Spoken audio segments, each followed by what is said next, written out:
So Jeremy got all the morning chores done while I went and ran some errands. But now we want to take you along for our first official garden tour. The first thing we have over here behind me is our herb garden and our tea garden.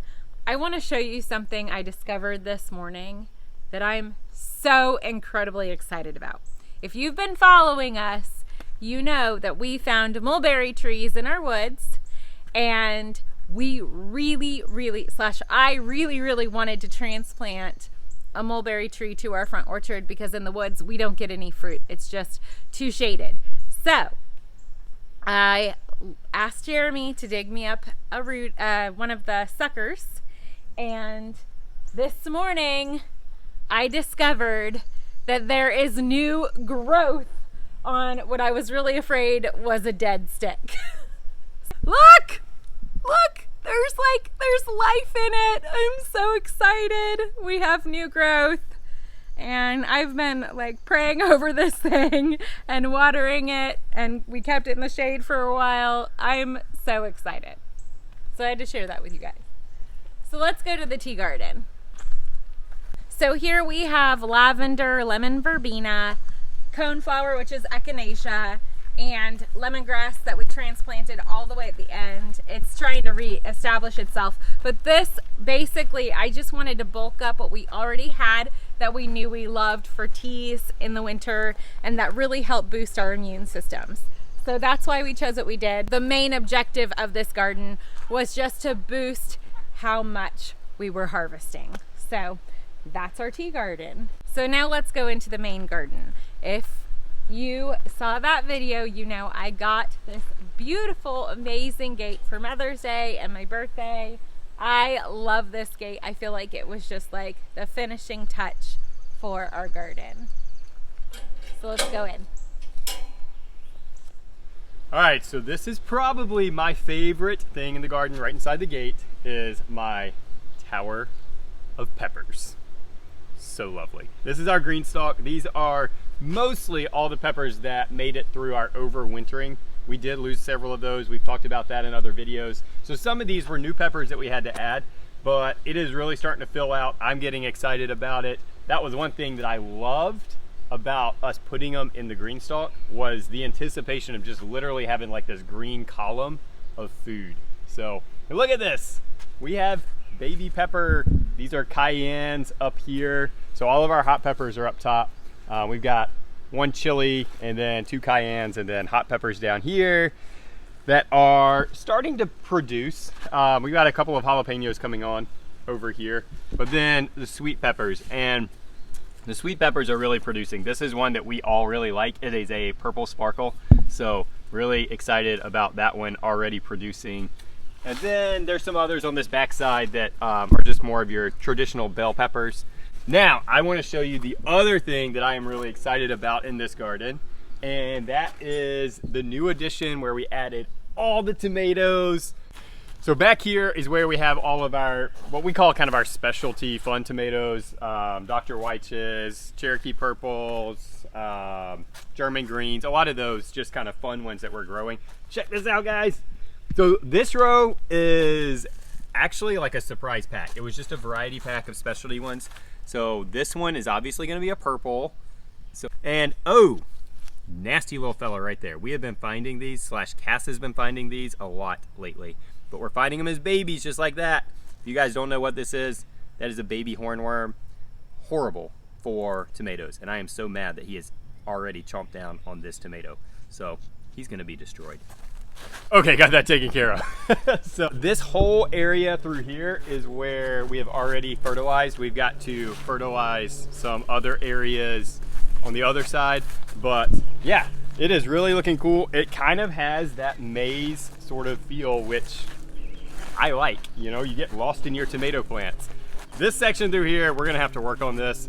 Several of these in here are the ones that we're actually gonna replace with the suckers that we are rooting. And so, you know, this will be our second succession planting.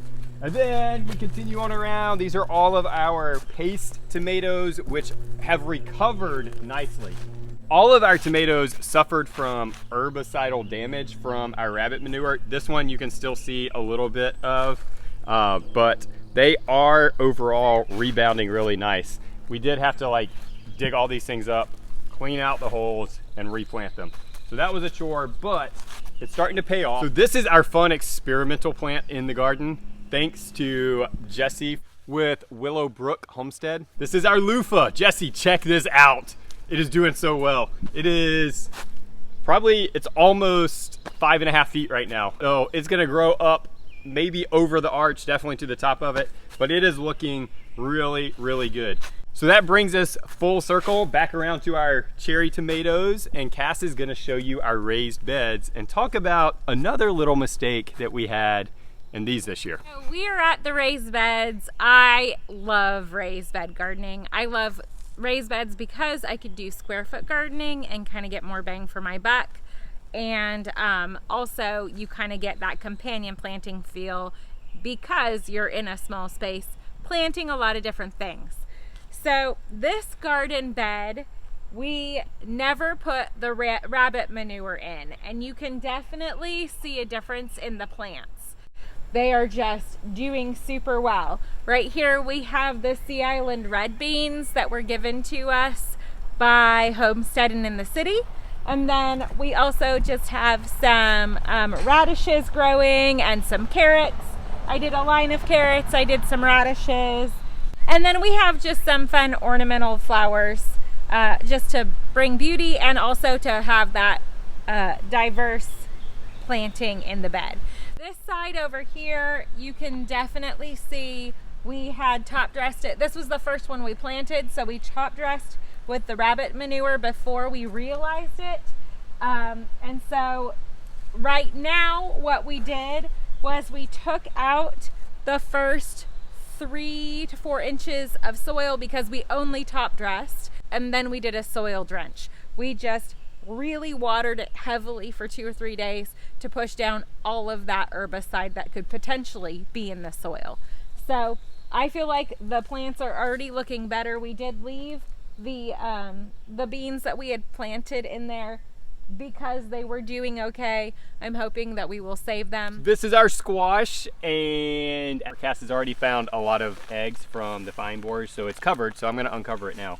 But the summer squash is coming in nice. The summer squash is one of those things that we don't plant and start beforehand. We just do them in the ground. So I will readily admit I'm a little bit jealous of those of you who already have squash coming on because I do like having squash and getting it. But we do it in the ground, so it is a little bit later before we can harvest. But you know, it saves us space and a little bit of just time and energy in all of those seed starts that we are trying to do in February. But these guys are coming along really well. The plants are getting fairly big. We got a lot of buds on them. I have not noticed any female buds yet, but we'll see. We'll keep an eye on that. So there in this row, we have winter squash in the row behind me, which we will train up on the fencing. This is our zucchini down here. We've got a long row of it. And the other 2 rows we have not planted yet. We will be planting melons probably in the middle row, and then where our kale has bolted and we need to take that out, we will probably do bush beans or something like that. So right here we have our in-ground peppers. We went ahead and did some pepper starts. So love having peppers for making our own spices and seasonings and just to have throughout the year for cooking and soups and stuff. So we wanted to make sure we had enough. In the front we have our sweet peppers, and then in the back we have our hot peppers. We have some jalapenos, habaneros, and cayenne, and then we have more purple sparkle, more bell, and habaneros. And I think that's it. We also do have sunflowers right here. I like to grow sunflowers in the garden because the birds like the sunflowers, and they come in and they eat a lot of those cabbage worms and the tomato hornworms and all those things. They kind of help with our bug control. So I like to have sunflowers and other flowers in our garden as well. Right here is a pepper I am super excited about. It's a puya pepper, I think that's how you say it, but we got it from Josefina at I Dream of Homestead at a content creator meetup we went to, and I'm so excited to try these in our cooking. And we have buds! We have our first little buds on the plant. I'm so excited. Very back of the garden, we have our blueberries, which were incorporated during our garden expansion, like into the fenced-in part of the garden. These blueberries came from my parents' house, so a little bit of sentimental value. We really like it. This is actually the first year we're getting a crop on them, but it's also the first year that they've really gotten good water and everything else, which was the benefit and one of the reasons why we wanted to really get it into the garden area.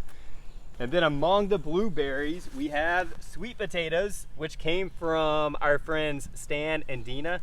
These are purple sweet potatoes. We've never grown purple sweet potatoes before, so we'll see how they do. So far, they're looking really, really good. Now, they are planted in a really heavy mulch, like wood chips, so I'm trying to see what they do and how they perform planted in that.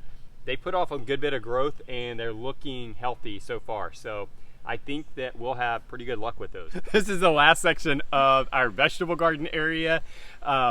It is kind of in transition. We've joked and said that we are like succession planting unintentionally our entire garden. The reason is because we have onions behind us, which we were anticipating being done by now, but they're still going strong. So we're really trying to leave them in the ground. As soon as these get pulled out, then we will be planting another row of cucumbers, possibly more beans, or another row of squash. But we do have more sunflowers here. We do have beans already started on this front row where the onions are not. One thing I did want to point out, we had a viewer ask us if the ground cloth was worth it. So several of the taller things are flowers that have reseeded every year. They're zinnias and cosmos. We do just let those grow up, but all of that lower vegetation through there are weeds. Anywhere in this weed cloth that there's a little hole or a cut, or even where a little bit of dirt gathers on top of it, the weeds just go crazy. And so if we didn't have this, it would be covered. So to us, yes, very much worth this ground cloth. So on the back row, we do have little baby okras coming up.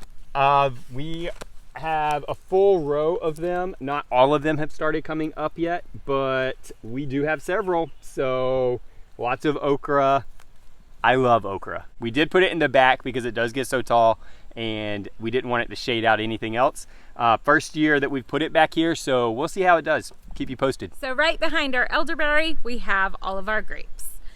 The variety we are unsure about. We're really kind of terrible about remembering the varieties we have, but we do have a green variety and a purple variety. Some of them are seedless, some of them are not. We like to use them for jelly and just for snacking on. Our last stop is in our orchard. All of our apple trees have fruit on them, which is really good. The wine sap probably has the most, but it is also the one that requires the least amount of chill hours, but that's my favorite one, so you know, I'm not complaining about that. We do have a couple of pomegranates. We got a couple of pears this year. We have blackberries starting to ripen. Super excited about that. Our daughter Mo has been coming out here by herself picking them. I think it's so that she can eat them, but that's okay. She can do that. She's gonna come pick them. We are having to share our blackberry patch this year with the cardinals. They made a nest. Check out this cute little baby bird. And Salus flowers, which are behind us at the edge of the orchard, they are just starting to have the first ones open. So just that aestheticness of the orchard is really starting to come into play for the year as well. Everything is just flourishing out here. We are really excited about all the food that we are growing out here and what the potential is for us harvesting. So thank you guys for checking out our garden with us, and for those of you who have subscribed and joined our YouTube family, we thank you so much for doing that. If you haven't already, we invite you to join us on this journey. Right now it's the weekend, so we're going to do our highs and lows. Yeah. You want to start? Sure, I'll start. So if you guys have kept up with us over the last couple of weeks, we did not put out a video last weekend, and so I'm gonna go back a couple weeks for my low. My low was 2 weeks ago. It was A really difficult week emotionally. Also, I would say physically, and just a lot of components in there. I may do a video coming up shortly on that because it was really borderline burnout, not just with homesteading, but just kind of everything in life. That was definitely my low. I feel like I have gotten through that, pushed through it. So this week was much better by the time I got to the end of it. But that was a rough little period there for a little bit. My high would be this that we're sitting at right here, the table. We got to use it for the first time last weekend. Yeah. Which was a lot of fun. I did a video on the whole kind of backstory behind that, which I will definitely link in the corner above us. If you want to check that out, there is a story behind this and why we did this. But it was a lot of fun making it. Just Joe helped me out. It was just a special time with him making this just because of the meaning behind this table and everything. So yeah, it was a lot of fun just to be able to really officially use it for the first time for what it is intended to be used for. Yeah. So my low is probably just kind of coming toward the end of our dance season, and it's just a lot of trying to get loose ends tied up and get ready for the show. And so it's just been kind of a high stress situation, just trying to get everything in place for the show.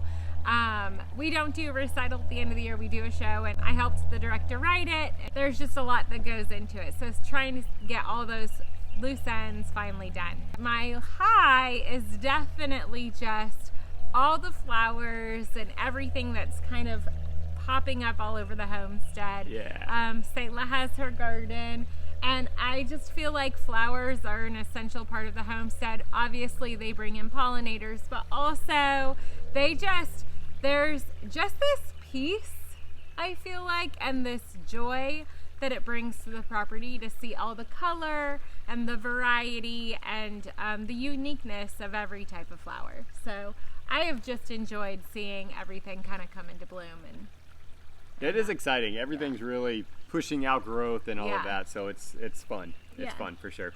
Yeah. So again, thank you guys for following along. We'll try to do a couple more garden tours throughout the growing season here, just to kind of for us and for you guys to see how it is coming along and growing. So you guys have a great week and be blessed.